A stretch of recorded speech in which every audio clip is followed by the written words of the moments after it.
So,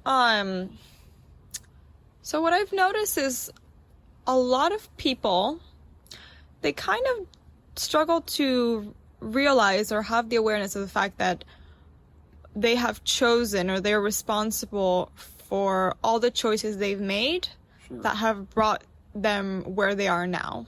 Yeah. Can you explain to us a little bit better? The ownership mentality? Yeah. So cynically, you could say, own your shit. Mm. Ownership is really saying it's in a low vibrational state.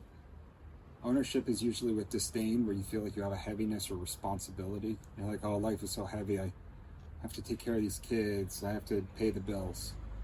Right? You have responsibility for it, but you're resentful or regretful. In a high vibrational state, it's empowerment. Mm-hmm. Which is every decision that I've made has brought me right here.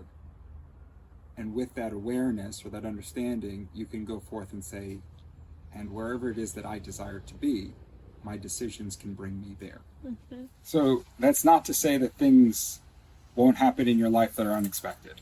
Like there will be many things that happen that are well beyond your control. And that age-old debate, why do good things happen to bad people, which cynically is also why do bad things happen to really good people. And that is that there is workings in the universe. There are things at play. Pre-incarnation choices that you can't understand. Karmic energy, debts that are being repaid that you can't understand. And certainly divine intention that's coursing through all of it that you can't understand.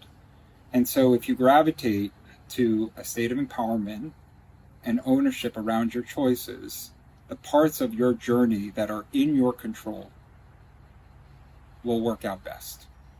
Mm. And with that same mentality and understanding, especially if you have a deep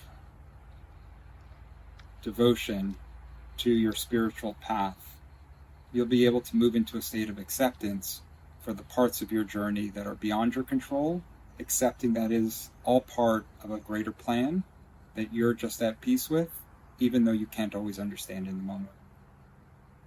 Okay. And so that's kind of the best representation that I can see, is that if somebody's in a disempowered state, and it's usually the egotic mind, it doesn't want to take responsibility for the things that have brought them there. It's quicker to blame others, to be in conflict with others, sometimes to be in conflict with self. It's all low vibrational manifestation, which is, I don't like this, I'm not responsible for it, or even worse, I don't think I can do anything about it. So that real stuck energy. Yeah, I hate my job, but I have to pay the bills. You know, like this relationship's terrible, but it's better than being alone. You know, like that kind of mentality that has people stuck. And that's okay also. It means that lessons are still being learned. Mm. But if they're in a disempowered state, the parts of that journey that are in their control, they're not taking control of. Mm-hmm. They're relatively at the mercy of their egotic mind, which is non-ownership mentality. The high vibrational manifestation is that which I can control, I choose to control. That which is beyond my control, I recognize as such, and I journey in a state of faith. That's the Serenity prayer from Alcoholics Anonymous. So God, grant me the serenity to accept the things that I cannot change, the courage to change the things that I can, and the wisdom to know the difference.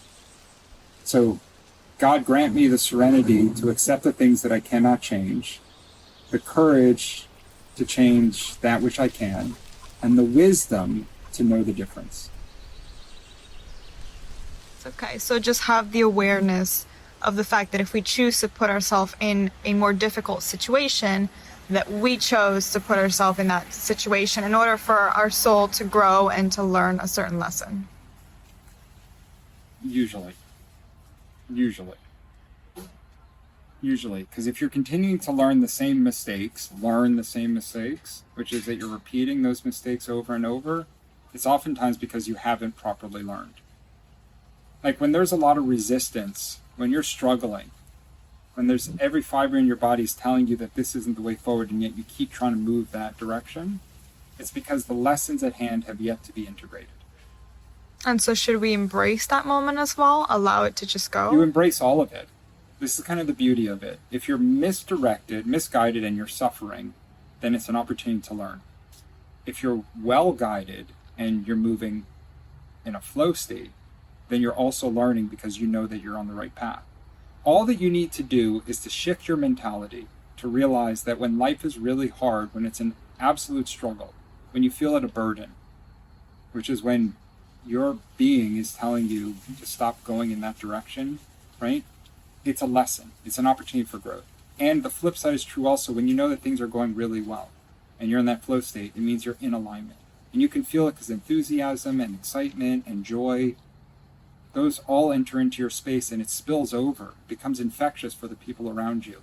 Mm-hmm. And so if your consciousness is oriented around seeing the energetic state that you're in and recognizing that when you're out of alignment, that it's a lesson to be learned, and when you're in alignment, it's likewise a lesson of learning, because one's an indication that you're going the wrong way, one's an indication to reinforce that you're going the right way.